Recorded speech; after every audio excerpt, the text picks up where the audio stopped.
বিভিন্ন জায়গায় নিয়ে যাওয়া আমি ভীষণভাবে গর্বিত, আপনাদের আমি আপনাদেরকে এই অনুষ্ঠান সম্পর্কে একটু একটু করে ছুঁয়ে যাবো গিয়ে আমার সাবজেক্টে আসবো। প্রথম কথা হচ্ছে এই ধরনের অনুষ্ঠান ভীষণভাবে হওয়া উচিত, মহল্লায় মহল্লায় হওয়া উচিত।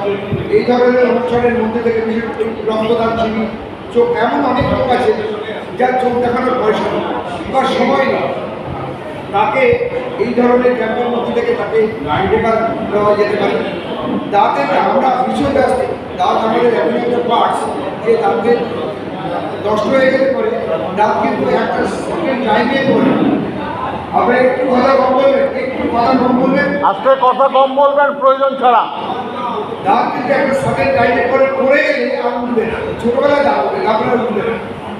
আমাদের এখানে ডাক্তারবাবু আছে, ডাক্তারবাবু উনি অত্যন্ত রিটায়ার করেছেন, বিভিন্ন স্টেট জেনারেল হাসপাতালে চাকরি করতে করতে রিটায়ার করেছেন। আছে এখানে মজার ব্যাপারে একজন ডাক্তার, ডাক্তারে কোনো ওষুধ লাগে না, অর্থাৎ সাইকোলজিস্ট একজন আছেন। আমাদের মধ্যে 100 জনের যদি আমরা সংখ্যা করে দেখি তাহলে দেখব যে কমপক্ষে 95 জন আমরা এই সাইকোলজিস্টরা প্রবলেম ভুগি। আপনি নিজেই জানেন যে আপনি 2 বছর আগে যেমন ছিলেন এখন তেমন নন, বা আপনার প্রতিবেশী বন্ধু বা বাড়ির ছেলে মেয়ে স্বামী বউ এরা এদের আচরণগুলো আস্তে আস্তে পাল্টে যাচ্ছে। কেন? কোনো না কোনো সমস্যা, অর্থনৈতিক সমস্যা, ছেলে ভালো পড়াশোনা করতে পারছে না, চাকরি পাচ্ছে না, বিয়ে দিতে পারছি না, আমি ভালো নিজে কাজ করতে পারছি না, পাশের বাড়ি থেকে আমাকে ট্রিট করে, এই ধরনের বিভিন্ন সমস্যা থেকে আমরা একটা সাইকো মেন্টালিটি গ্রো করে থাকি, যেটাকে আমরা প্রমাণ করতে চাই না, বলতে চাই না যে আমি কিন্তু সাইকো পেশেন্ট বলতে চাই না, ভীষণভাবে দমিয়ে রাখতে চাই। ওটাও একটা রোগ। এই রোগটা সারতে গেলে মানে ওষুধ লাগে না, লাগে খালি একটু আলোচনা। এই আলোচনারও আমি যেন কথা বলছি, এটা একটা আলোচনা।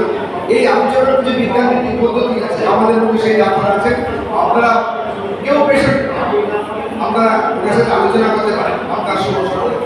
আপনি দেখবেন যে হঠাৎ করে পাড়ার একটা লোক পেয়ে দেখে আপনার ইরিটেশন হয়। কেন এটা হয়? কেন এরকম হয়? আপনার বাড়িতে সকালবেলা কাজের মাসি আসে বা মেয়ে ঘর বাড়িয়ে চলে গেছে, এইমাত্র ঘর পোছার বাড়িয়ে চলে গেছে, মানে মহিলারা ভীষণ তুলকালাম কাণ্ড বানিয়ে দেয়। এর মধ্যে যদি একটা সুন্দর মানসিকতা আছে, আপনি যদি মনস্বতভাবে নিজের ভেতরে অবজার্ভ করেন যে আজকে যে ঘরটা বানিয়ে গেল, একটু করে আমি মুছে দিতে পারি অথবা কালকে আমার কোনো চাওয়া নেই, তাহলে এটা সমস্যা হয়। এই ধরনের ছোট ছোট ঘটনাগুলোর মধ্যে থেকে যে